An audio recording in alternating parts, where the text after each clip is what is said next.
2 நாளாகமும் 16ஆம் அதிகாரம் 9ஆம் வசனத்தை நாம் இணைந்து வாசிப்போமா? தம்மை பற்றி உத்தம இருதயத்தோடு இருக்கிறவர்களுக்கு தம்முடைய வல்லமையை விளங்க பண்ணும்படி கர்த்தருடைய கண்கள் பூமி எங்கும் உலாவி கொண்டு இருக்கிறது. மறுபடியும் வாசிப்போம் இணைந்து. தம்மை பற்றி உத்தம இருதயத்தோடு இருக்கிறவர்களுக்கு தம்முடைய வல்லமையை விளங்க பண்ணும்படி கர்த்தருடைய கண்கள் பூமி எங்கும் உலாவி கொண்டு இருக்கிறது. ஆண்டவர் இந்த நாட்களில் நமக்கு சொல்ற கர்த்தருடைய வார்த்தை, God is eager to work for you. தேவன், நம்முடைய தேவன் எப்படிப்பட்டவராக இருக்கிறார்னா, நமக்காக கிரியை செய்ய தேவன் எப்பொழுதுமே ஆர்வமாய் இருக்கிறார் என்பதை ஆண்டவர் இங்கே நமக்கு காண்பிக்கிறத நம்ம கவனிக்கிறோம். ஆண்டவர் கிரியை செய்யும்போது நம்முடைய வாழ்க்கை எவ்விதமான விதங்களில் நடத்தப்படும், எவ்வளோ விசேஷமாக மாறும், எப்படியெல்லாம் ஆண்டவர் நமக்கு கூட இருந்து வேலை செஞ்சார்னா என்னெல்லாம் நடக்கும்ன்றதை தான் இந்த வேத பகுதியில் நம்ம கவனிக்கிறோம். கர்த்தர் நமக்காக கிரியை செய்யும்போது 3 காரியங்களை நாம் அங்கே கவனிக்கிறோம். கர்த்தருடைய கண்கள் நம்மேல் நோக்கமாக இருக்கும். 2வது சொல்கிறாரு, கர்த்தர் நமக்கு எல்லாவற்றையும் நமக்கு ஆதரவாய் சப்போர்ட்டாக இருக்கக்கூடியவராக இருக்கிறார். 3வது, நம்முடைய இருதயம் முழுவதும் கர்த்தரையே சார்ந்திருக்கக்கூடிய இருதயமாக இருக்கும். இந்த 3 காரியங்களை கர்த்தர் நமக்குள்ளே இருந்து கிரியை செய்யும்போது நம்முடைய வாழ்க்கையை எவ்வளவு விதமான விசேஷமான நிலைகளில் கர்த்தர் மாற்ற முடியும் என்பதை தான் இங்கே ஆசாப் ராஜாவை வைத்து அவனுடைய வாழ்க்கையே இந்த காரியத்தை உள்ளடக்கி இருக்கிற ஒன்றாக இருக்கு பாருங்க. கர்த்தருடைய பிள்ளைகள் நாம் ஒன்று அறிந்திருக்கணும், என்ன நடந்தாலும் கர்த்தர் எனக்காக கிரியை செய்து கொண்டே இருக்கிறார். எத்தனை பேர் நம்புறீங்க? ஆமென். உங்களுக்கு கிரியை செய்கிறத எப்படி செய்கிறாருன்னா ஆர்வமாக செய்கிறார். Is very eager. அதான் அங்கே சொல்லியிருக்கு, நம்ம வாசனம் பாருங்க. தம்மை பற்றி உத்தம இருதயத்தோடு இருக்கிறவர்களுக்கு தம்முடைய வல்லமையை விளங்க பண்ணும்படிக்கு கர்த்தருடைய கண்கள்.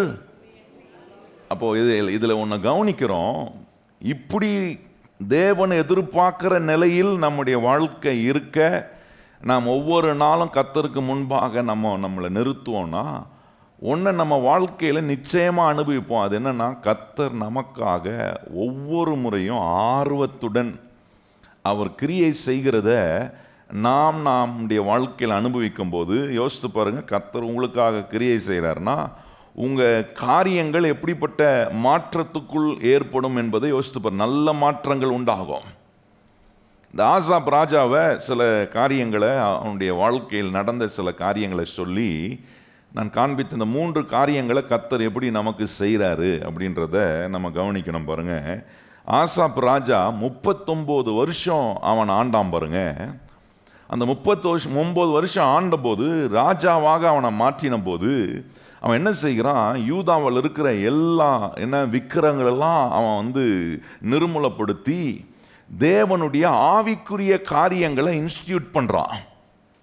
ஒரு ராஜாவான உடனே அவன் செய்கிற ஒரு மகிமையான வேலை என்ன செய்கிறான், கர்த்தரை விட்டு ஜனங்க திரும்பி போனதுக்கு எதெல்லாம் தடையாக இருந்துச்சோ அதையெல்லாம் அகற்றி தேவனை ஜனங்கள் நோக்கி பார்க்கவும், தேவனிடத்தில் திரும்பி வரவும், தேவன் அவர்களுக்காக கிரியை செய்ய என்ன செய்ய வேண்டுமோ அந்த வேலையை அவன் செய்தபோது வேதம் சொல்லுகிறது, தேவன் ஆசாப்பை அது நிமித்தம் ஆசீர்வதித்தாரா.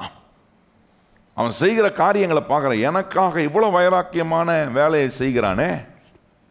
ஏன்னா நிறைய சொர்பங்கள், நிறைய விக்கிரக சம்பந்தப்பட்ட காரியங்கள்லாம் தேசத்துக்குள்ளே வந்துருச்சு பாருங்க. யூதா ஜனங்கள் நடுவே அதெல்லாம் அகற்றி போட்டு ஆண்டவருக்கு பிரியமான விதத்தில் கர்த்தர் அந்த ஜனங்களோடு தேசத்தோடு கிரியை செய்யக்கூடிய விதத்தில் அவன் காரியங்களை எல்லாம் சரி செய்து அவன் தேவனுக்கு முன்பாக அதை காட்டின போது வேதம் சொல்லுகிறது, ஆண்டவர் அது நிமித்தம் ஆசாப்பை ஆசீர்வதித்தாராம். ஆசீர்வதித்த பிறகு நீங்கள் கவனிச்சு பாருங்க, ஒரு பெரிய சேனையோட அவன் யுத்தம் பண்ண வேண்டிய ஒரு நேரம் வந்து, எத்தியோப்பியா சேனன்றது ஒரு பெரிய சேனை பாருங்க. 10,00,000 பேர் யுத்த வீரர்கள் வருகிறார்கள். யூதாவில் இருக்கிற யுத்த வீரர்கள் ரொம்ப சொற்பமானவர்கள், ரொம்ப சிறிய ஒரு கூட்டம். இப்போ இந்த 10,00,000 பேர் 300 ரதங்களோடு அவங்க வருகிறார்கள். இவர்களை எப்படி யுத்தம் பண்ணுகிறது, இவர்களை எப்படி ஜெயிக்கிறது என்று கலங்கின நேரத்தில் கர்த்தர் இவன் பட்சம் நின்று கர்த்தர் இவர்களுக்கு உதவி செய்யக்கூடிய ஆண்டவராக அவன் சொல்லுகிறான். ஆண்டவரே, பலன் உள்ளவனுக்கும் பலன் இல்லாதவனுக்கும் உதவி செய்வது உமக்கு லேசான காரியம் என்று தேவனுடைய உதவியை அவன் நாடுறான். பாருங்க, எப்படிலாம் இருந்திருக்கிறான். ஆனால் அவனுடைய கடைசி காலத்தில், அவனுடைய ராஜ்யபாரத்தில் அவன் செய்த காரியங்கள் என்ன காட்டுதுன்னா, ஆண்டவர் அவனை பார்க்குறாரு, ஆண்டவர் அவனுக்கு ஆதரவாக இருக்கிறாரு, ஆண்டவருக்கு நேராக தான் இருதயத்தை திருப்ப வேண்டும் என்பதில் கவனவீனமாக இருந்ததினாலே கர்த்தர் அவனுடைய வாழ்க்கையை இவ்வளோ மகிமையான வேலைகள்லாம் செஞ்சவர்.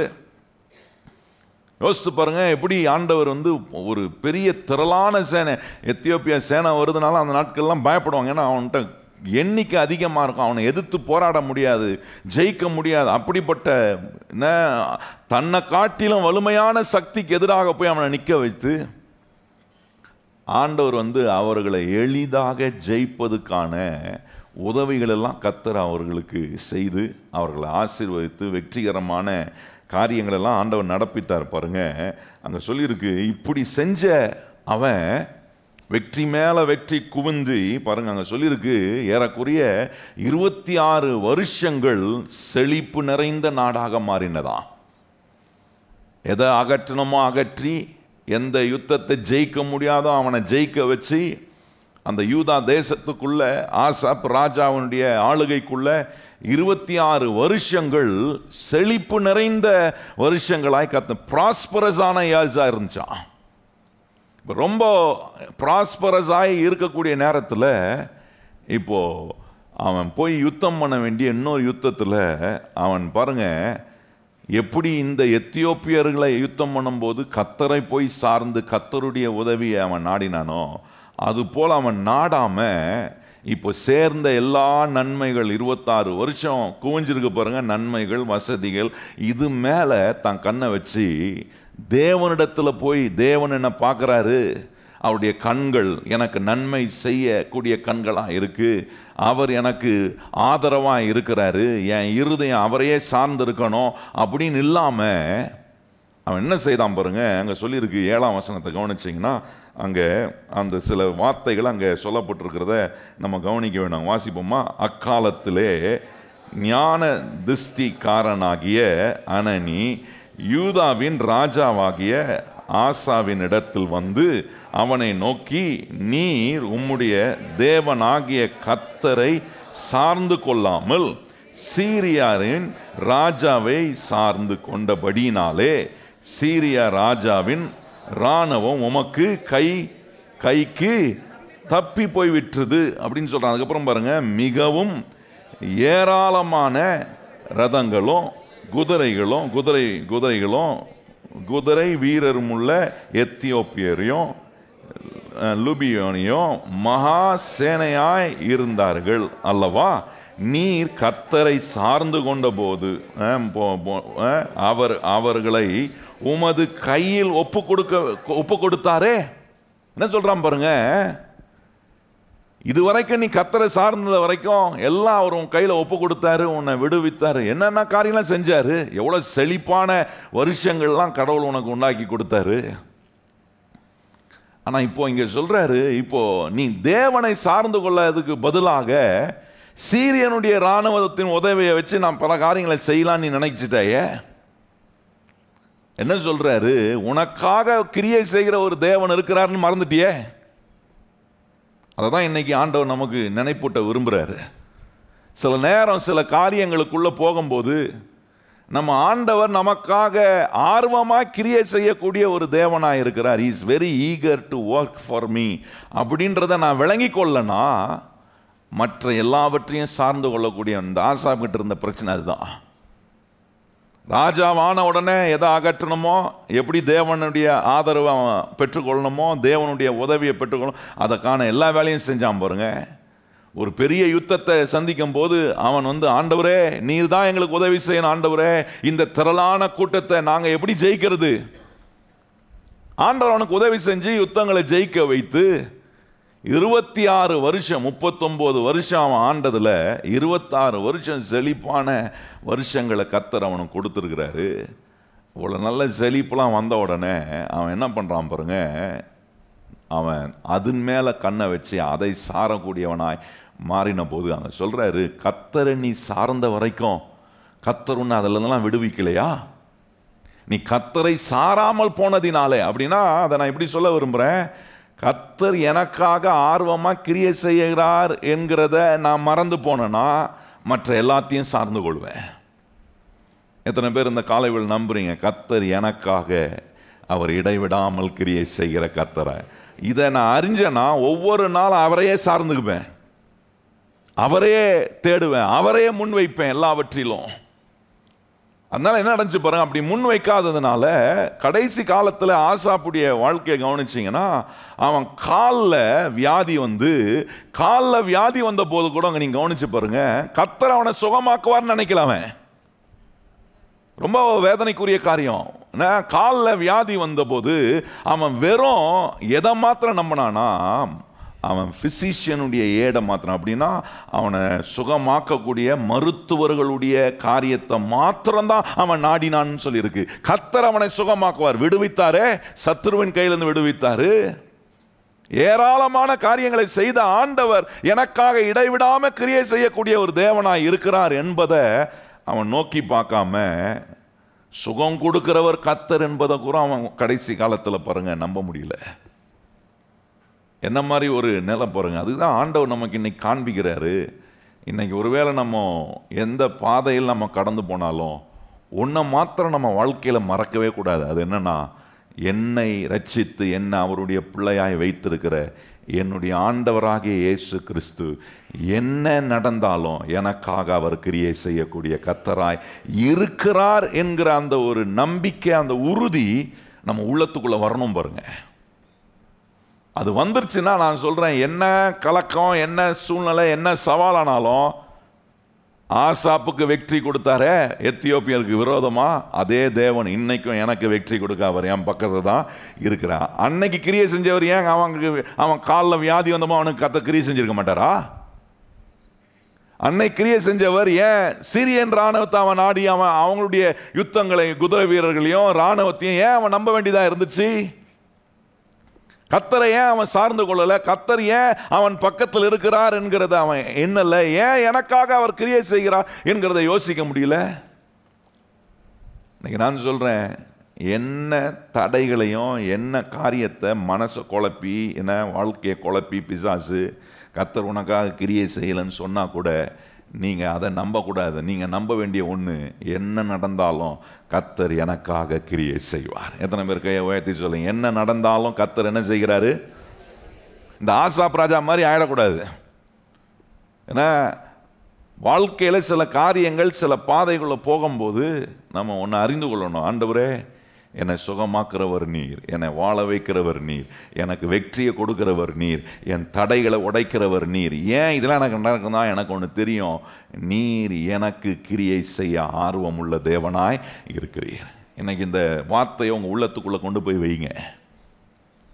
என்ன நடந்தாலும் கர்த்தர் எனக்காக கிரியை செய்வார். எத்தனை பேர் அப்படி கையை உயர்த்தி சொல்ல முடியும்? என்ன நடந்தாலும், என்ன நேரிட்டாலும் கர்த்தர் எனக்காக ஆர்வமாய் கிரியை செய்கிறார். அப்ப கவனிச்சு பாருங்க, இதுதான் இந்த நம்பிக்கை தான். இந்த நம்பிக்கை ஒவ்வொரு நாளும் புதுசாயிட்டே இருக்கணும். நேற்று இருந்துச்சு, இன்னைக்கு கொஞ்சம் குறைஞ்சிச்சு கிடையாது. ஒவ்வொரு நாளும் ஃப்ரெஷ்ஷாக ஆரம்பிக்கணும். C.S. லூயிஸ்ங்கிற ஒரு பெரிய தேவ மனுஷன் சொல்றாரு, கர்த்தரை சார்ந்து இருக்கிறது, ரிலை பண்ணி இருக்கிறது எப்படின்னா, ஒவ்வொரு நாளும் அது புதுசா செய்ய வேண்டிய ஒரு அனுபவமா. நான் அன்னைக்கு சார்ந்திருந்தேன் அப்படியே ஓட்டிட்டு போறேன், அப்படி இல்லை. ஒவ்வொரு நாளும் it's a fresh experience of relying God. அது எவ்வளவு உண்மை பாருங்க.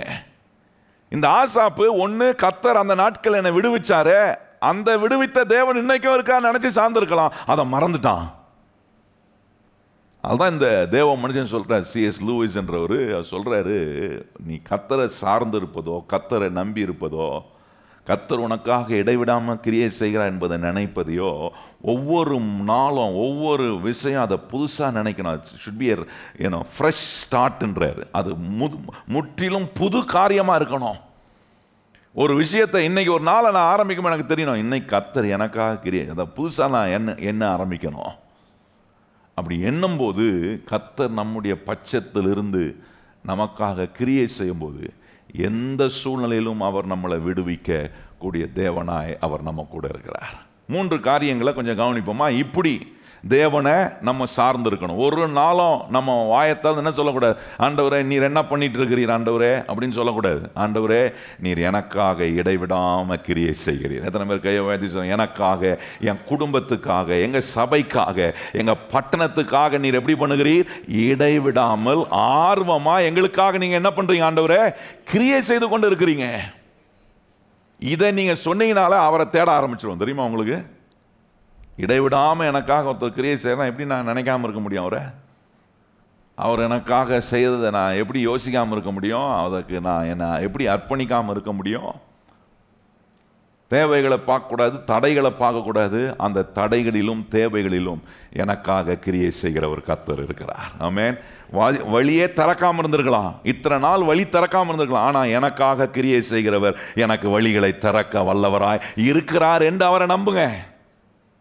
ஒரு இடத்திலும் நீங்க ஆண்டவர் உங்களுக்காக கிரியை செய்யலையோ அப்படின்னு சந்தேகப்படாதீங்க.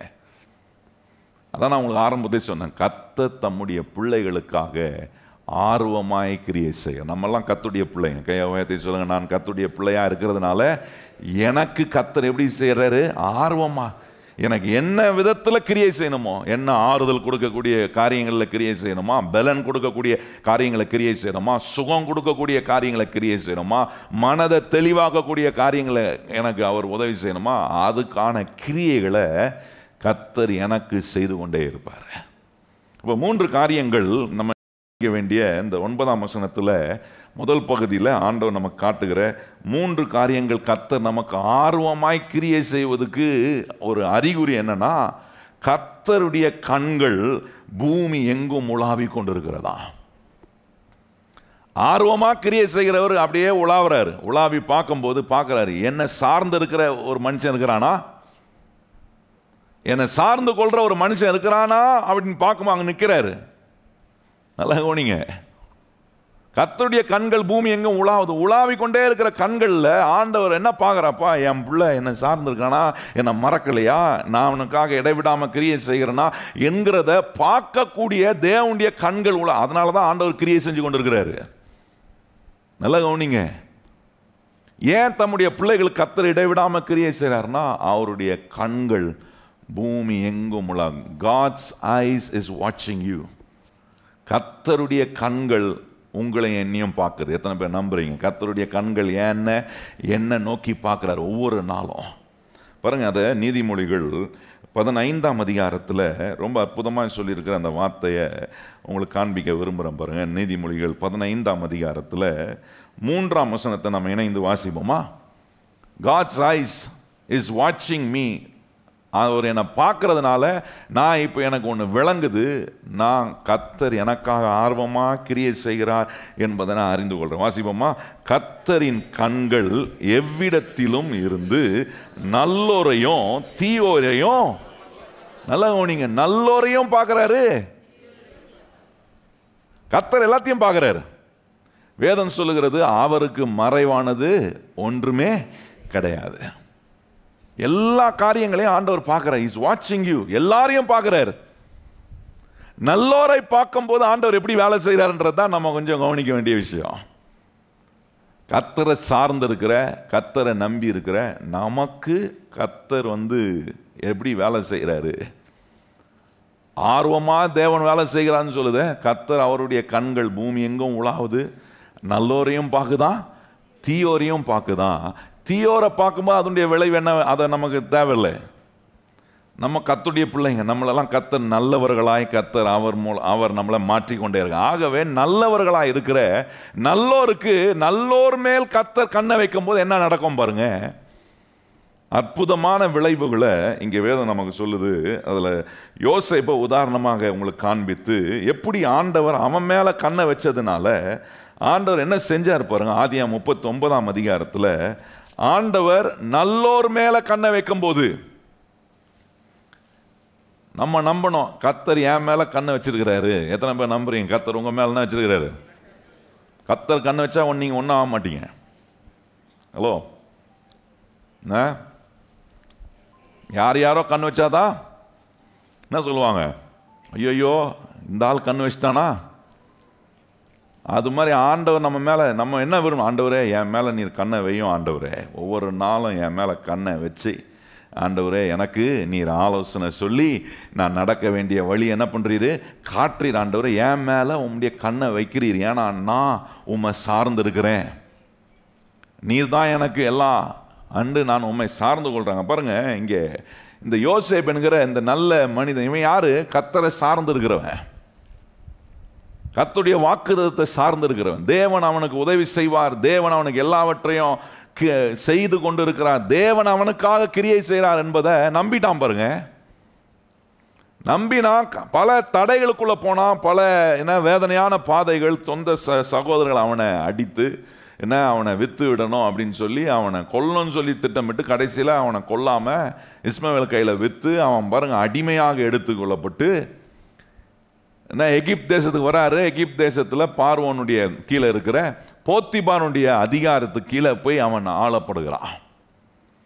ஆளப்படும் போது நல்லா கவனிங்க, சூழ்நிலை எப்படி வேணா இருக்கலாம், நம்முடைய வாழ்க்கையில் எந்த சூழ்நிலை வேணாலும் நம்ம தள்ளப்படலாம், ஆனால் நம்ம மேலே கர்த்தர் கண்ணை வச்சிருக்கிறாருன்றதை மாத்திரம் மறந்துடவே கூடாது. எத்தனை பேர் நம்புறீங்க? சூழ்நிலை எப்படி வேணா இருக்கலாம், அது என்ன மாதிரி ஒரு சிச்சுவேஷனாக இருந்தாலும் நல்லவர்கள் மேல் கர்த்தர் கண்ணை வைக்கிறார். எத்தனை பேர் நம்புறீங்க? கர்த்தரை சார்ந்து இருக்கிற, கர்த்தரை ஒவ்வொரு முறையை நம்பி எனக்காக இடைவிடாமல் கர்த்தர் கிரியை செய்வார் என்று நம்புகிற என் மேலே கர்த்தர் கண்ணை வைக்கும்போது அங்கே என்ன நடந்துச்சு பாருங்க, அதுதான் ரொம்ப விசேஷமான. 2ஆம் வசனத்தை வாசிப்போமா? கர்த்தர் யோசேப்போடு இருந்தார், அவன் காரிய சித்தி உள்ளவனானான், அவன் எகிப்தியனாகிய தன் எஜமானுடைய வீட்டில் இருந்தான், கர்த்தர் அவனோடு இருக்கிறார் என்றும் அவன் செய்கிற யாவையும் கர்த்தர் வாய்க்க பண்ணுகிறார் என்றும் அவன் எஜமான் கண்டு யோசேப்பின் இடத்தில் தயவு வைத்து அவனை தனக்கு ஊழியக்காரனாகவும் தன் வீட்டுக்கு விசாரணைக்காரனமாக்கி தனக்கு உண்டான யாவற்றையும் அவன் கையில் ஒப்புவித்தான். அவனை தன் வீட்டுக்கும் தன்னுடைய எல்லாவற்றுக்கும் விசாரணைக்காரனாக்கி முதல் கொண்டு கர்த்தர் யோசேப்பின் நிமித்தம் அந்த எகிப்தின் வீட்டை ஆசீர்வதித்தார். வீட்டிலும் வெளியிலும் அவனுக்கு உண்டான வைகள் எல்லாவற்றிலும் கர்த்தருடைய ஆசீர்வாதம் இருந்தது. நல்லா கவனிச்சு பாருங்க, ஒரு நல்ல ஒரு மேல கர்த்தர் கண்ணை வைக்கும் போது அவன் கையில் கர்த்தர் எல்லாத்தையும் ஹேண்ட் ஓவர் பண்ண வைக்கிறார். பாருங்க, இந்த வேத பகுதியை நான் வாசித்த போது எனக்கு ஆண்டவர் தான் காண்பித்தார். நீ சூழ்நிலையை பார்க்காத, உனக்கு நடக்கிற துன்பங்களை சுற்றி பார்க்கக்கூடாது. இந்த கஷ்டம் வந்துருச்சு, அந்த கஷ்டம் வந்துருச்சு, இப்படி நான் கர்த்தரை நம்பி இருந்தேனே, எனக்கு இப்படிப்பட்ட ஒரு நெருக்கடி வந்துருச்சு அப்படின்னு யோசேப்பு புலம்புலாங்க. அவன் என்ன செய்கிறான், கர்த்தர் அவன் கூட இருக்கிறத காட்டக்கூடிய விதத்தில் தன் எஜமான் அதை கண்டுபிடித்து எஜமான் என்ன செய்யறான், அவன்கிட்ட இருக்கிறதெல்லாம் ஹேண்ட் ஓவர் பண்றான். பாருங்க, அவன் கையில். அதான் ரொம்ப விசேஷமான காரியம். கர்த்தர் உங்களை மேல கண்ணை வச்சாருன்னா எங்கெங்கெல்லாம் எதெல்லாம் உங்க கைக்கு வராதோ அதெல்லாம் கர்த்தர் உங்க கைக்கு வரும்படி கர்த்தர் மாற்ற அவர் வல்லவராயிரம். நம்ம விசுவாசிக்கிறோம், கையை உயர்த்தி ஆமேன்னு சொல்லுங்க பாப்போம். யோசேப்பு யோசிச்சிருப்பானா, இப்படி இந்த போத்திபா அவன் வீட்டில் இருக்கிற எல்லா காரியத்துக்கும் என்னை அதிபதியா என்னை ஒரு அதிகாரியா வைப்பான். யோசிச்சிருப்பானா? கொஞ்சம் யோசிச்சு பாருங்க. ஏன்னா இவனுக்கு ஏன் இது நடக்குதுன்னா, இவனை ஆசீர்வதிக்கிற தேவன் இவன் மேல கண்ணு வச்சிருக்கிறாரு. ஏன்னா இவன் கர்த்தரை சார்ந்து இருக்கிற நல்லோரா இருக்கிறவனா இருந்தனால இவன் மேல கர்த்தர் அவன் மேல கர்த்தர் பார்வையை வைக்கிறாரு. நான் நம்புறேன் கர்த்தர் நம்ம எல்லார் மேலேயும் அவர் பார்வையை வச்சிருக்கிறார். ஆமென். அதனால எங்க இருந்தாலும் என்ன சூழ்நிலையில் இருந்தாலும் அங்கே எதெல்லாம் கர்த்தர் நம்ம கையில் ஹேண்ட் ஓவர் பண்ணணுமோ அதை ஹேண்ட் ஓவர் பண்ணக்கூடிய வேலையை கர்த்தர் நிச்சயமாக, இதெல்லாம் வராது, இதெல்லாம் நடக்காது அப்படின்னு நம்ம நினைக்கக்கூடாது. எனக்காக கிரியை செய்கிற ஒரு தேவன் இருக்கிறார், இந்த இடத்திலும் எனக்கு அற்புதத்தை செய்ய அவரால் முடியும் என்று நம்பணும். பாருங்க, சொல்லியிருக்கு, அந்த யோசேபின் நிமித்தமா அந்த போத்திபாருடைய வீடே ஆசீர்வதிக்கப்பட்டுச்சு. ஆண்டவர் உங்க கூட இருக்கிறாரு, ஆண்டவர் உங்களுக்காக இடைவிடாம கிரியை செய்கிறாருன்னா, நான் சொல்றேன், நீங்க எங்க போனாலும் கர்த்தர் உங்களை அங்க ஆசீர்வாதமா வைப்பதுக்கான வேலையை செய்யக்கூடிய விதத்தில் அவர் உங்க மேல கண்ணை வைக்கிறாரு. அங்கே சொல்லியிருக்கு பாருங்க, 4ஆம் வசனத்தில் சொல்றாரு, அங்கே யோசேபின் இடத்துல தயவு வைத்து அவனை தனக்கு ஊழியக்காரனாக்கியும் தன் வீட்டுக்கு விசாரணைக்காரனுமாக்கி தனக்கு உண்டான யாவற்றையும், அவன் கைக்கு வருது. கர்த்தர் உங்க மேல கண்ணை வச்சாருன்னா கைக்கு வர வேண்டியதெல்லாம் கரெக்டாக வந்து சேரும். நம்ம செய்ய வேண்டிய ஒன்னே ஒன்று, ஆண்டவரே நீர் எனக்காக இடைவிடாம கிரியை செய்வீர், நான் உண்மை சார்ந்து கொள்றேன். இதை நம்ம செய்வோம்னா, நான் சொல்றேன் கர்த்தருடைய பிள்ளைகளே, கர்த்தர் உங்க மேல கண்ணை வைப்பார். கண்ணை வச்சுட்டாருன்னா, நான் சொல்றேன், கைக்கு கொண்டு வந்து எல்லாத்தையும் ஒப்புவிக்க கூடிய வேலையை ஆண்டவரால் செய்யும். நீங்க அதுக்கு போராட வேண்டியதெல்லாம் இல்லை, நீங்க போயிட்டு போராட வேண்டியதில்லை. நான் விடுவானாம் பாரு, கேட்டு வாங்குறேன் அப்படின்லாம் ஒன்றும் போராட வேண்டியது. உங்கள் கைக்கு வர வேண்டியதை கர்த்தர் கரெக்டாக கொண்டு வந்து சேர்க்க அவர் வல்லமை உள்ள தேவன். வேலையில் உயர்வு வரணுமா, ப்ரொமோஷன் வரணுமா, இன்க்ரிமெண்ட் வரணுமா, என்ன வரணும், நான் போய் கேட்க போகிறேன், ஒன்றும் தேவையில்லை. கர்த்தர் கரெக்டாக கைக்கு வர வைக்க வேண்டியதை கரெக்டாக உங்கள் கையில் கொண்டு வந்து சேர்க்க அவர் வல்லமை உள்ள தேவனாய் இருக்கிறார் என்பதை நீங்கள் அறிஞ்சிங்கன்னா, நீங்கள் அதை புரிஞ்சுக்கிட்டீங்கன்னா, ஆண்டவர் எனக்காக கிரியை செய்கிறார், நான் உன்னை நம்புகிறேன். கர்த்தர் என் மேலே என்ன வச்சிருக்கிறார், அவருடைய கண்ணை என் மேலே வைக்கிறாரு. கர்த்தருடைய கண்கள் பூமி எங்கும் உள்ள அந்த கண் என்ன பார்க்குது? எத்தனை பேர் அப்படி நம்புறீங்க? இந்த கால கர்த்தருடைய கண்கள் என்னையும் என் குடும்பத்தையும் கர்த்தர் பார்க்குறார். அதனால் கைக்கு வர வேண்டியதை கையில் கொண்டு வந்து, யோசேப்பு கையில் கொண்டு வந்து சேர்க்கிறாரு. பாருங்க,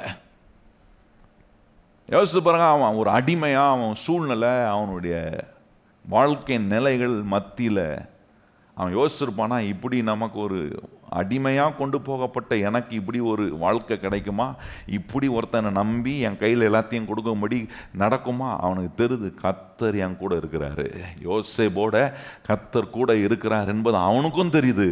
அவன் கையில் ஹேண்ட் ஓவர் பண்ணாமல் பாருங்க, கொண்டு வந்து போத்திப்பார், அவனுக்கும் தெரியுது இவனோட கர்த்தர் கூட இருக்கிறாருப்பா. நம்ம நாட்டில் இல்லாத, நம்ம நாட்டில் இருக்கிற கடவுளால் செய்ய முடியாத ஒன்றை இவனுடைய கடவுள் செய்கிறாரே. நான் சொல்ல நல்லா கவனிங்க, சில காரியங்களை கர்த்தர் உங்கள் கையில் கொண்டு வந்து ஒப்புவிக்கும் போது அநேகருக்கு தெரியும் உங்களுடைய தேவனே மெய்யான தேவன் என்பதை நிரூபிக்கக்கூடிய விதத்தில் கொண்டு வந்து கையில் சேர்ப்பார். சில இடத்துல உங்களை ஆண்டவர் என்ன கொண்டு போய் வைத்திருக்கிறார் பாருங்க. சில காரியங்கள் ஆண்டவர் அநேகர் பார்த்துருப்பாங்க வேற விதமா, அந்த இடத்துல தான் கர்த்தர் உங்கள் கையில் கொண்டு வந்து சில நன்மையை சேர்ப்பார். சேர்க்கும் போது தெரியும், நம்ம வணங்குற கடவுளை காட்டிலும் இந்த நபர் வணங்குற கடவுள் தான் மெய்யான கடவுள் என்பதை காட்டுவது. அதுக்கு தான் யோசேப்பை கொண்டு போய் அங்கே வச்சாரு பாருங்க. அவனை வச்சு அவனை கூட கர்த்தர் இருந்து அவன் செய்வதெல்லாம் கர்த்தர் ஆசீர்வதிக்காருன்னு தெரிஞ்ச உடனே கொண்டு வந்து கையில் கொடுத்துட்டான் இவன் கையில். நான் சொல்கிறேன், கர்த்தர் உங்கள் மேலே கண்ணை வைக்கும்போது இப்படிப்பட்ட வேலைகளை கர்த்தர் செய்ய வல்லவராக. யோபு பாருங்கள், யோபு 34ஆம் அதிகாரம் வாங்க. யோபு 34ஆம் அதிகாரம், அதில் 21ஆம் வசனத்தை நம்ம வாசிப்போமா? யோபு 34 21ஆம் வசனம் பாருங்க. அங்கே சொல்கிறாரு, வாசிப்போமா? அவருடைய கண்கள் மனுஷருடைய வழிகளை நோக்கி இருக்கிறது, அவர்களுடைய நடைகளை எல்லாம் அவர் பார்க்குற. நல்லா கவனிப்பாங்க, ஆண்டவர் என்ன சொல்றாரு பாருங்க, அவருடைய கண்கள் மனுஷனுடைய வழிகளை நோக்கி இருக்கிறது. என் வழியை பார்க்குறாரு, என் நடையை பார்க்குறாரு. நல்லா கவனிங்க, எல்லாத்தையும் கவனிக்கிறார் ஆண்டவர். என் வழியை பார்க்குறாரு, என் நடையை பார்க்குறாரு, என் யோசனைகளை பார்க்குறாரு, எல்லாவற்றையும் பார்க்க. அவருடைய கண்கள் எல்லாவற்றையும் பார்க்கக்கூடிய ஒன்றாக இருக்கு. யோசேப்பை கர்த்தர் எல்லாவற்றிலும் பார்க்குறாரு. இவன் என்ன மாதிரி என் வாக்குத்தத்தை நம்புகிறான், என்னை சார்ந்து கொள்கிறான். அதனால் ஆண்டவர் அவனுக்காக கிரியை செய்கிறத நம்ம கவனிக்கணும். ரெண்டாவது, இந்த 2 நாளாகமம் 16ஆம் அதிகாரத்தில் 9ஆம் வசனத்தில் வாசித்தோமே, ரெண்டாவது சொல்றாரு, தேவன் எப்படி இருக்கிறாருன்னா நமக்கு ஆதரவாக இருக்கிறார். தேவனுடைய கண்கள் நம்ம மேலே பார்க்கறது மாத்திரம் இல்லை, தேவன் நமக்கு ஆதரவாக இருக்கிறார். எனக்காக இடைவிடாம கிரியை செய்கிற தேவன் என்ன பார்க்குறாரு. எனக்காக இடைவிடாம கிரியை செய்கிற தேவன், ஆர்வமாக கிரியை செய்கிற, எனக்கு கிரியை செய்கிற ஆண்டவர் இருக்கிறார். அவர் என்ன செய்கிறார்னா எனக்கு அவர் ஆதரவாக இருக்கு. எத்தனை பேர் கையை வாய்ச்சி சொல்ல முடியும், கர்த்தர் எனக்கு என்னவா இருக்கிறாரு? God is my support. ரொம்ப முக்கியம் பாருங்க. இந்த விஷயம் ஆசாப்புக்கு தெரிஞ்சிருந்தா அவன் என்ன பண்ணிருப்பான்? சீரியனுடைய சப்போர்ட்டை தேடி இருக்க மாட்டான், கர்த்தருடைய சப்போர்ட்டை தேடி இருப்பான். அவனுடைய சரீரத்தில் காலில் வியாதி வந்த போது அவன் வெறும் மருத்துவருடைய இதை மாத்திரம் நாடி இருக்க மாட்டான், கர்த்தருடைய சப்போர்ட்டை நாடி இருப்பான். கர்த்தர் என்னுடைய ஹீலர் ஆச்சே, அங்கே போயிருப்பான். நல்லா கவனிங்க, கர்த்தர் இப்படி தான் நம்மளை அவரை சார்ந்திருக்கணும் விரும்புகிறார். ஆண்டவரே உங்கள் கண் என்னை பார்க்குது, ஏன்னா எனக்கு ஒன்று தெரியும், நீர் எனக்காக ஆர்வமாய் கிரியை செய்கிற தேவன், இடைவிடாமல் கிரியை செய்கிற ஆர்வமா. இப்போ இன்னொன்று சொல்கிறாரு, கர்த்தர் எனக்கு ஆதரவாக இருக்கிறார், கர்த்தர் எனக்கு சப்போர்ட்டாக இருக்கிறார். கர்த்தர் உங்களுக்கு சப்போர்ட்டாக இருந்தார்னா அது நீங்கள் இந்த உலகத்தில் கடைசி மூச்சு விடுற வரைக்கும் அவர் உங்களுக்கு சப்போர்ட்டாகவே தான் இருப்பார். ஏன்னா மனுஷனையும் அதையும் இதையும் நம்பினீங்க, அந்த சப்போர்ட் எப்போனாலும் நிற்கலாம். கர்த்தர் ஆதரவாக இருந்தால் அது ஒருபோது நிறுத்தப்படாத ஒன்றாக இருக்கும். கையை வயதை சொல்லுங்கள், கர்த்தர் எனக்கு ஆதரவாக இருக்கிறதுனால அது என் ஜீவிய காலம் முழுவதும் கர்த்தர் என்னை ஆதரிக்கிறவராக இருக்கிறார். எவ்வளோ அற்புதமான வார்த்தை பாருங்க. ஏசாயா 41ஆம் அதிகாரம் 13ஆம் வசனத்தில் இந்த காரியங்களை நம்ம கவனிக்க முடியும் பாருங்க. கர்த்தர் நமக்கு சப்போர்ட்டாக இருக்கிறாருன்னு எப்போ தெரியும்னா அவர் எனக்காக ஆர்வமாக கிரியை செய்கிற தேவன்றதை விளங்கி கொள்ளும்போது தான் நான் என்ன நம்புகிறேன்னா, கர்த்தர் எனக்கு சப்போர்ட். நான் யாரையும் வேறு எந்த சப்போர்ட்டையும் நம்ப வேண்டியதில்லை. கர்த்தர் எனக்கு சப்போர்ட், கர்த்தர் எனக்கு ஆதரவாக இருக்கிறார். பாருங்கள் 13ஆம் வசனம் வாசிப்போமா? ஏசாயா 41ஆம் அதிகாரம் 13ஆம் வசனம் இணைந்து வாசிப்போம். உன் தேவனாய் இருக்கிற கர்த்தராகிய நான் உன் வலது கையை பிடித்து பயப்படாதே, நான் உனக்கு என்ன மாதிரி சப்போர்ட் பாருங்க. கையை பிடிச்சி சொல்றாரு, கவலைப்படாத, நான் என்னவா இருக்கிறேன் உனக்கு சப்போர்ட்டு. என்ன துணையானா என்ன அர்த்தம்? என்ன, நான் உனக்கு இருக்கிறேன்ப்பா, நான் உனக்கு ஆதரவா இருக்கிறேன், உன் சப்போர்ட் நான். இந்த தேவன் நமக்கு ஆதரவாக இருக்கிறது என்னைக்குமே நமக்கு ஆப்போசிட்டாகவே மாற மாட்டார். ஆனால் சில கூட்டணியெல்லாம் சப்போர்ட்டுக்கு வருவாங்க பாருங்க, திடீர்னு கபால்னு மாறிடுவாங்க. ஆனால் ஆண்டவர் ஒரு நாளும் மாறவே மாட்டார், நமக்கு ஆதரவாக அவர் எப்பொழுதும் இருப்பாருங்க. சொல்லிட்டு சொல்கிறாரு, பயப்படாதே நான் உனக்கு துணை நிற்கிறேன் என்று சொல்லி, யாக்கோபு என்னும் பூச்சியே, இஸ்ரவேல் என்னும் சிறு கூட்டமே பயப்படாதே, நான் உனக்கு துணை நிற்கிறேன் என்று கர்த்தரும் இஸ்ரவேலின் பரிசுத்தருமாகிய உன் மீட்பர் உரைக்கிறார். இதோ போரடிக்கிறதுக்கு நான் உன்னை புதிதும் கூர்மையான பற்கள் உள்ள எந்திரமாக்குகிறேன். நீ மலைகளை மிதித்து நொறுக்கி குண்டுகளை பதருக்கு ஒப்பாக்கி விடுவாய். நல்லா கவனிச்சு பாருங்க, கர்த்தர் உங்களுக்கு சப்போர்ட்டா இருந்தா நொறுக்க முடியாதெல்லாம் நொறுக்கிடுவீங்க. ஹலோ, சிலருக்கெல்லாம் எலும்பை கொடுத்தா வாயிலை நொறுக்கி அப்படியே பவுடர் ஆக்கிடுவாங்க பார்த்தீங்களா? எனக்கு தெரியும், ஒருத்தர் கூட கூட்டு போனோன்னா சாப்பிட கறி பீஸு வரும், கறியும் சாப்பிடுவார், எலும்பையும் சாப்பிடுவார். எலும்பை நீங்கள் தேடினாலும் கண்டுபிடிக்க முடியாது ஒரு பிளேட்டில். அது மாதிரி வாய் வந்து எந்திரம் மாதிரி போட்டு அரைச்சி, இந்த மிக்சியில் அரைப்போம் பார்த்தீங்களா, தேங்காவை போட்டு அரைன்னு அரைப்பாங்க, நைஸாக அரைப்பாங்க. அது மாதிரி நைஸாக அரைச்சி உள்ளே இறக்கிடுவாங்க சிலர். ஆண்டவர் சொல்கிறாரு, ஆண்டவர் நம்ம சப்போர்ட்டாக இருந்தாருன்னா, நான் சொல்கிறேன், நீங்கள் செய்ய முடியாததெல்லாம் கர்த்தர் உங்களை கொண்டு செய்ய வைத்து காட்டுவார். எத்தனை பேர் கையை உயர்த்தி சொல்லுங்க, கர்த்தர் உங்கள் சப்போர்ட்டாக இருந்தால் செய்ய முடியாதெல்லாம் உங்களை கொண்டு செய்து காட்டுவாருங்க. வாழ முடியாது, வாழ வச்சு காட்டுவார். இங்கே முன்னேற வச்சு காட்டுவார். இந்த தடையிலேருந்து வெளியே தடையை உடைத்து காட்டுவார். நம்முடைய தேவன் நமக்கு ஆதரவாக இருப்பார்னா இப்படி நம்பணும். எனக்காக ஆர்வமாக கிரியை செய்கிற தேவன் ஒருவர் இருக்கிறதுனால அவர்களுடைய கண் என்னை பார்க்குது, கர்த்தர் எனக்கு ஆதரவாக இருக்கிறாரு. நான் வாழ்நாள் முழுவதும் செய்ய வேண்டிய ஒன்றே ஒன்று, நான் கர்த்தரை ஒவ்வொரு நாளும் ஃப்ரெஷ்ஷாக ஆண்டவரே நான் உம்மை சார்ந்து கொள்கிறேன். இன்றைக்கி ஒரு புதிய நாளை கொடுத்துருக்கீங்க, ஒரு புதிய மாதத்தை கொடுத்துருக்கிறேன். 8 மாதம் நடத்தினீங்க, அதை நான் சார்ந்தில்லை. இன்றைக்கி ஆண்டவரே இந்த மாதத்தில் நீர் எனக்கு ஏராளமான நன்மைகளை செய்ய நான் உம்மை சார்ந்து கொள்கிறேன். உங்கள் கண் என்னை பார்க்குது ஆண்டவரே. எதெல்லாம் என் கைக்கு வரணுமோ அது என் கைக்கு வரும் ஆண்டவரே. எதெல்லாம் செய்ய முடியாதோ செய்வதற்கான ஆதரவை கர்த்தர் எனக்கு சப்போர்ட்டை நீர் கொடுக்குறீர் ஆண்டவரே. தான் சொல்கிறார் பாருங்க. அதில் விசேஷமே 15ஆம் வசனம் தான் அங்கே சொல்கிறார். இதோ போரடிக்கிறதுக்கு நான் உன்னை புதிதும் கூர்மையான பற்கள் உள்ள, கூர்மையான பற்கள் உள்ள, பல்ல எப்படி தான் நல்லா கூர்மையா போட்டு உள்ள மண்ணு அரைச்சி பிரச்சனை உள்ள போச்சுன்னா வாய்க்குள்ளே போட்டு அரைன்னு அரைச்சி அதை ஒன்றும் இல்லாமல் பவுடர் ஆக்கிடணும். நான் சொல்றது புரியுதா இல்லையா? அப்படி பவுடர் ஆக்கிட்டீங்கன்னா கர்த்தர் உங்களுக்கு ஆதரவாக இருக்காருன்னு அர்த்தம். பவுடர் ஆக்காமல் அப்படியே உருட்டிக்கிட்டு சிலலாம் வாயில் வச்சு உருட்டின்னு இருப்பாங்க பாருங்க. பிரச்சனை அப்படியே உருட்டினே இருந்தீங்கன்னா வாழ்நாள் முழுவதும் உருட்டினே இருக்க வேண்டியது தான்.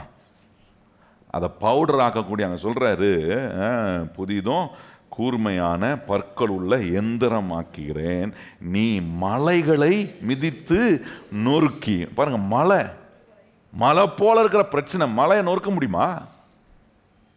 மலை ஈஸியாக நொறுக்கிற முடியுமா? கொஞ்சம் யோசிச்சு பாருங்க. சொல்றார், மலையை நொறுக்கிறது போல நீ மலைகளை மிதித்து நொறுக்கி குன்றுகளை பதருக்கு ஒப்பாக்கி விடுவாய். கர்த்தர் உங்களுக்கு ஆதரவாக இருந்தார். நான் சொல்றேன், கர்த்தருடைய பிள்ளைகளே, மகிமையான வேலையை கர்த்தர் உங்களுக்கு செய்யக்கூடிய தேவனாக இருக்கிறார். பாருங்க, 33ஆம் சங்கீதம் வாங்க. 33ஆம் சங்கீதத்தில் ஆண்டவர் உங்களுக்கு ஆதரவாக இருந்தால் எல்லா காலகட்டத்திலும் அற்புதமான விதத்தில் கர்த்தர் நம்மளை வழி நடத்துகிற தேவன். வாசிப்போமா? 18ஆம் வசனத்தையும் 19ஆம் வசனத்தையும் வாசிப்போம்.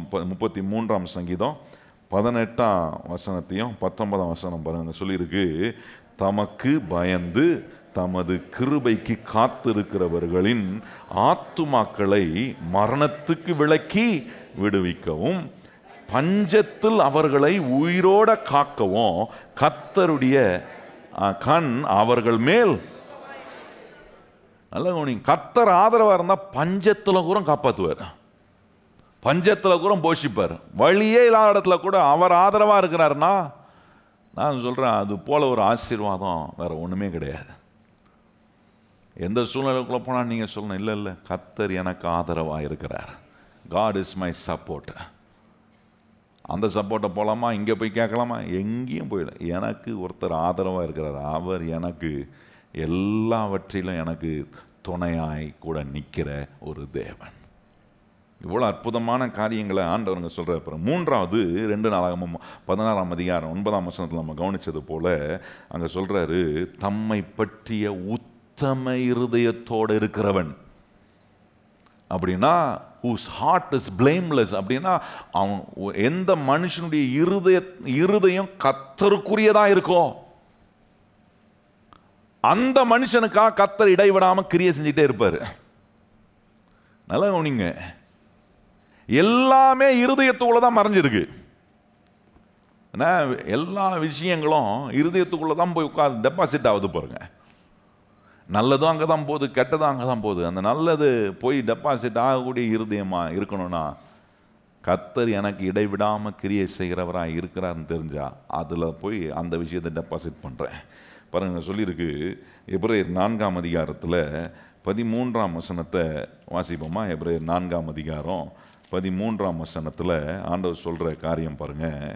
13ஆம் வசனம், எபிரேயர் 4:13 அங்கே சொல்கிறாரு, அவருடைய பார்வைக்கு மறைவான சிருஷ்டிப்பு ஒன்றுமில்லை, சகலமும் அவருடைய கண்களுக்கு முன்பாக நிர்வாணமாயும் வெளிரங்கமாயும் இருக்கிறது, அவருக்கு நாம் கணக்கு ஒப்புவிக்க. நல்ல கவனிங்க, அவருக்கு மறைவானது ஒன்றுமே இல்லை. நம்முடைய இருதயத்தை ஆண்டவருக்கு முன்பாக அவருக்குரிய இருதயமாக அவர் விரும்பக்கூடிய காரியங்களை கொண்டு போய் நம்முடைய உள்ளத்தில் வைக்கக்கூடிய விதத்தில் நம்ம காரியங்களை செய்யணும் பாருங்க. சொல்ற, தம்மை பற்றிய உத்தம இருதயத்தோடு இருக்கிறவனுக்கு நம்ம இருதயம் எப்படிப்பட்ட விதத்தில் இருக்குது அப்படின்னு உங்களுக்கும் ஆண்டவருக்கு மாத்திரம்தான் தெரியும். அதுதான் பாருங்க, சாமுவேல் தீர்க்கதரிசி போய் தேவனால் தெரிந்து கொள்ளப்பட்ட தாவீதை அபிஷேகம் பண்ண போகும்போது தாவீதுடைய வீட்டுக்கு போகிறாரு. போய் எல்லாம் தாவீதுடைய சகோதரலாம் வராங்க.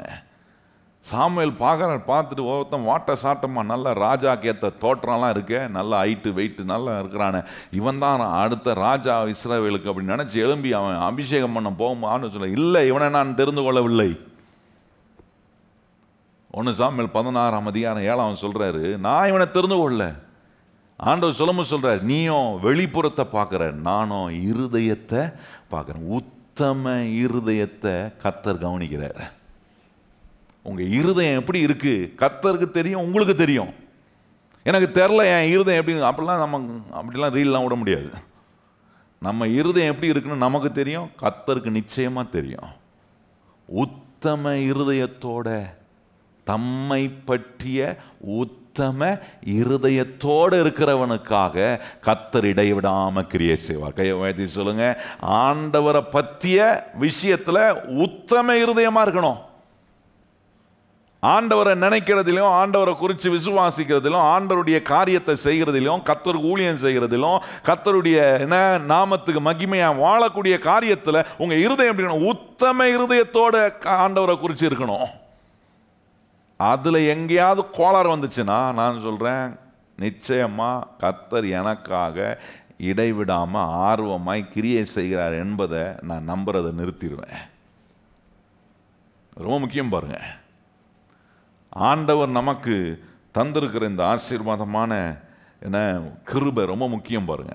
உத்தம இருதயத்தோட ஒவ்வொரு நாளும் ஆண்டோட சொல்ல, ஆண்டவரே என் இருதயம் உமக்கு முன்பாக உத்தம இருதயமாக இருக்க எனக்கு உதவி செய்யும். எத்தனை பேர் கையை உயர்த்தி சொல்றீங்க, ஆண்டவரே வேலை செய்யும் போதும், நான் வெளியே போகும்போதும், யாரோட பழகினாலும், ஆண்டவரே என் இருதயம் உமக்கு முன்பாக உத்தம இருதயத்தோட இருக்க காத்துக்கும். பிளேம்லெஸ் ஹார்ட்டா இருக்கணும். யாரோட நீங்க போய் பேசலாம், அது ஒரு கிறிஸ்தவங்களா இருக்கலாம், ஒரு அவிசுவாசியா இருக்கலாம், யாரோட பேசினாலும் ஆண்டவரே என் இருதயம் உம்மை பற்றிய உத்தம இருதயத்தோட இருக்க நான் ஆண்டவரை காத்துக்கொள்ளணும். ரொம்ப முக்கியம் பாருங்க. எரேமியா 17ஆம் அதிகாரத்தில் சொல்ற வார்த்தைகளை கொஞ்சம் கவனிப்போமா? எரேமியா 17ஆம் அதிகாரம் 10ஆம் வசனம் பாருங்க. எரேமியா 17ஆம் அதிகாரம் 10ஆம் வசனம் வாசிப்போமா எல்லாரும் இணைந்து? எபிரேயர் மன்னிக்கணும், எரேமியா 17ஆம் அதிகாரம் 10ஆம் வசனம் வாசிப்போம். கர்த்தராகிய நானே ஒருவனுக்கும் அவனவன் வழிகளுக்கும் செய்கையின் பலனுக்கும் தக்கதாய் கொடுக்கும்படிக்கு இருதயத்தை ஆராய்கிறவரும் உள்ளந்திரியங்களை சோதித்து அறிகிறவருமாய். நல்லா கவனிங்க, என்ன சொல்லப்பாங்க, எங்க கவனிக்கிற அவன் செய்கிற கிரியை, அவன் செய்கிற காரியங்களுக்கு ஆண்டவர் எங்க போய் செக் பண்றாராம்? நல்லா கவனிச்சு பாருங்க. நம்ம செய்யற அவுட்வர்ட் கிரியையில செக் பண்ணல, அந்த கிரியை செய்யறதுக்கு முன்னாடி நம்ம இருதயம் எப்படி இருந்திருக்குன்றதான் செக் பண்றாரு. நல்லா கவனிக்க நான் சொல்ற வார்த்தைய. அந்த கிரியையை நான் செய்யற என்னுடைய விளைவுகளை ஆண்டவர் தராசுல எங்க கொண்டு வந்து வைக்கிறாருன்னா என் இருதயத்தை ஆராய்ந்து பார்க்கிறாரா. நான் ஒருத்தரோட பேசலாம், ஒருத்தருக்காக உதவி செய்யலாம், ஆனா என்ன இருதயத்தோட செய்யறேன் ஆண்டவர் பார்க்குறார். யோசேப்பு இருதயத்தை பார்த்துருப்பார். ஏன் கொண்டு வந்து அவன் கையில் எல்லாத்தையும் கொடுத்தாரு? ஏன்னா அவன் இருதயத்தை பார்க்குறாரு. அவன் இருதயம் கர்த்தரை குறித்து உத்தம இருதயமாக இருக்க, தேவனை குறித்து குறை சொல்லலை, தேவன் மேலே அவிசுவாசப்படலை. இன்னைக்கு நம்ம இருதயம் எப்படிப்பட்டதாக இருக்கு? இருதயத்தை நம்முடைய கிரியைகளானாலும் சரி, நம்முடைய செய்கையானாலும் சரி, நம்முடைய பேச்சானாலும் சரி, நம்முடைய யோசனை ஆனாலும் சரி, கர்த்தர் எங்க கொண்டு வந்து தராசில் வைக்கிறாருன்னா இருதயத்தை ஆராய்ந்து பார்க்குறாரா. எவ்வளோ அற்புதமான வார்த்தை பாருங்க. இப்படி ஆண்டவர் இருதயத்தை பார்க்கும்போது, இருதயத்தில் கரெக்டான உத்தம இருதயத்தோடு கர்த்தரை குறித்து பற்றுதலாக இருக்கும்னா நமக்கு பலனை நிச்சயமாக கர்த்தர் கொடுக்க அவர் வல்லவராக. ஒரே ஒரு வசனத்தை வாசித்து நான் முடிப்போம். மத்தேயு சுவிசேஷம் 6ஆம் அதிகாரம் 4ஆம் வசனத்தை கவனித்து பாருங்கள். மத்தேயு சுவிசேஷம் 6ஆம் அதிகாரம் 4ஆம் வசனம் வாசிப்போமா? மத்தேயு 6:4 வசனம் பாருங்க. அங்கே சொல்றாரு, மத்தேயு 6:4 அங்கே சொல்றாரு, அப்பொழுது அந்தரங்கத்தில் பார்க்கிற உன் பிதா தாமே உனக்கு வெளியரங்கமாய் பலன் அளிப்பார். அந்தரங்கத்தில் பார்க்கிறவர் அப்படின்னா உங்க இருதயத்தின் உள்ள இருக்கிறத பார்க்கிறவர். அந்த உள்ள இருதயம் உத்தம இருதயத்தோட கர்த்தரை பற்றி இருக்கணும், வெளியரங்கமான பலன் அளிப்பாராம். எவ்வளோ அற்புதமான ஆண்டவர் பாருங்க. அப்போ இன்னைக்கு நமக்கு கர்த்தர் சொல்றாரு, நான் உனக்காக ஆர்வமாக கிரியை செய்கிற தேவன். எத்தனை பேர் நம்புறீங்க ஆண்டவர் எனக்காக எப்படி வேலை செய்கிறாரு? போய் சொல்லக்கூடாது, எனக்காக கர்த்தர் வேலை செய்கிறாரா தெரில அப்படி சொல்லக்கூடாது. என் தேவன் எனக்காக இடைவிடாமல் அவர் கிரியை செய்கிறார். ஏன் கிரியை அவர் கண்கள் என்ன நோக்கி பார்க்குது, அவர் எனக்கு ஆதரவாக இருக்கிறார். என் இருதயம் கர்த்தரை பற்றி உத்தம இருதயத்தோடு இருக்கிறதுனால கர்த்தர் எனக்கு கிரியை செய்கிறார், எனக்கு அவர் பலன் அளிப்பார். எதெல்லாம் கைக்கு வரணுமோ கொண்டு வந்து கரெக்டாக கர்த்தர் கைக்கு சேர்ப்பார். எதெல்லாம் நீங்கள் எந்தெந்த மலையெல்லாம் அடித்து நொறுக்கணுமோ, வாழ்க்கையில் எழும்புகிற பிரச்சனைங்கிற மலையெல்லாம் அடித்து நொறுக்கி அதை பதருக்கு ஒப்பாக்கி விட வேண்டுமோ, அதற்கான வேலையெல்லாம் ஆண்டவர் உங்களுக்கு கூட இருந்து உங்களுக்கு சப்போர்ட்டாக உங்களுக்கு ஆதரவாக இருந்து கர்த்தர் உங்களை கொண்டு செய்ய ஆண்டவர் உங்களை பலப்படுத்துவார். இந்த மாதம் இதை நம்புங்க. ஒவ்வொரு நாளும் இப்படி நம்பி உங்கள் வேலையை செய்து பாருங்கள். நிச்சயமாக கர்த்தர் எனக்கு யார் ஆதரவாக இருக்கிறாங்களே, கர்த்தர் எனக்கு ஆதரவாக இருக்கிறார். அவர் எனக்கு ஆதரவாக இருக்கிற வரைக்கும் எத்தனை எதிர்ப்புகள் வந்தால் அத்தனையும் தாண்டி அத்தனை மலைகளையும் நொறுக்கி பதராக்கி நான் தேவனுடைய நாமத்தை மகிமைப்படுத்துவேன். என் இருதயம் உத்தம இருதயத்தோட கர்த்தர் மேலே பற்றுதல். இந்த 3 காரியங்களை கர்த்தர் நமக்காக இடைவிடாமல் கிரியை செய்வதுக்கு ஆதாரமாக காட்டுறாரு. இந்த நம்பிக்கையில், இந்த விசுவாசத்தில் ஒவ்வொரு நாளும் அவரை சார்ந்து, ஆசாப்பு ஆரம்பிக்கும் போது நல்லா ஆரம்பித்தான், ஆனால் இறுதியில் அவன் கர்த்தரை சார்ந்திருப்பதில் கோட்டை விட்டுட்டான். நிறைய கிறிஸ்தவ வாழ்க்கையில் அப்படி தான் பாருங்கள். ஆரம்பிக்கும் போது ரட்சிக்கப்படும் போது ஆண்டவரை சார்ந்திருக்கிறதெல்லாம் கரெக்டாக போக போக அப்படியே இழுபறி ஆகும்போது சார்ந்து கொள்கிறத நம்ம கொஞ்சம் ஸ்லோ டவுன் பண்ணுறோம். நான் சொல்கிறேன், இன்னைக்கு உங்களுக்கு என்ன தேவை இருந்தாலும், என்ன காரியங்கள் உங்களுக்கு நடக்க வேண்டிய, என்ன தடைகள் மத்தியில் நீங்கள் வந்திருந்தாலும், நான் சொல்கிறேன், அவர் உங்களுக்காக இடைவிடாமல் கிரியை செய்கிறார் என்பதை விசுவாசித்து அவரை சார்ந்து கொள்ளுங்க. உங்களுக்கு அற்புதங்களெல்லாம் ஆண்டவர் நிச்சயமாய் செய்வார். எழுமி நிற்போம், நம்ம ஜெபம் பண்ணலாம். எங்கள் நல்ல ஆண்டவரே, இந்த அற்புதமான காலை நேரத்தில் எங்களுக்காக ஆர்வமாய் கிரியை செய்கிற தேவன் நீர் என்பதை எங்களுக்கு காண்பித்திருக்கிறீர். நாங்கள் அதை நம்புகிறோம் ஆண்டவரே. என்ன வேணால் எங்கள் சூழல் நடக்கட்டும், நீர் எங்களுக்காக கிரியை செய்கிறவராக இருக்கிறீர். கையை உயர்த்தி எத்தனை பேர் ஆண்டவருக்கு நன்றி சொல்கிறீங்க? ஆண்டவரே, என்ன வேணாலும் எங்களை சுற்றி நடக்கட்டும் ஆண்டவரே, அது நடுவே நான் உன்னை பார்க்குறேன், உன்னை அனுபவிக்கிறேன். அது என்ன? கர்த்தர் எனக்காக இடை விடாமல் கிரியை செய்கிறார். எத்தனை பேர் அப்படி விசுவாசிக்கிறவங்க கரம் தட்டி கர்த்தருக்கு நன்றி சொல்லுங்கள். எங்களுக்காக இடைவிடாமல் கிரியை செய்கிற அந்த காட்சியை, அந்த காரியத்தை நான் பார்க்குறேன், அதை அனுபவிப்பேன் ஆண்டவரே. இந்த நிலைகளில் நாங்கள் உம்மை ஆண்டவரை மகிமைப்படுத்த, உம்மை சார்ந்து நாங்கள் வாழ உங்கள் கண் எங்களை பார்க்குது. நீர் எங்களுக்கு ஆதரவாக இருக்கிற எங்கள் இருதயம் உம்மை குறித்து உத்தம இருதயத்தோடு இருக்கிறத அறிந்திருக்கிறீர் ஆண்டவரே. இதெல்லாம் அறிந்திருக்கிற கர்த்தர் நிச்சயமாய் எங்களுக்கு பலன் கொடுக்கக்கூடிய தேவனாய் இருக்கிறதுக்காக ஸ்தோத்திரம். தொடர்ந்து எங்களை வழிநடத்தும், ஆசீர்வதியும், உங்களுடைய நன்மைக்குள் வைத்து எங்களை பராமரித்து செல்லும். இயேசு கிறிஸ்துவின் நாமத்தில் ஜெபிக்கிறோம் எங்கள் நல்ல பிதாவே, ஆமென். இப்பொழுது நம்முடைய கர்த்தராகிய இயேசு கிறிஸ்துவினுடைய கிருபையும் பிதாவாகிய தேவனுடைய அன்பும் பரிசுத்த ஆவியானவருடைய அந்யோன்ய ஐக்கியமும் இன்றும் என்றும் சதா காலங்களிலும் நம் அனைவருடன் நிலைத்திருப்பதாக. எல்லாரும் இணைந்து சொல்லுவோம். என் ஆத்துமாவே கர்த்தரை ஸ்தோத்திரி, என் முழு உள்ளமே பரிசுத்த நாமத்தை ஸ்தோத்திரி. என் ஆத்துமாவே கர்த்தரை ஸ்தோத்திரி, கர்த்தர் செய்த சகல உபகாரங்களையும் மறவாதே. ஆமென்.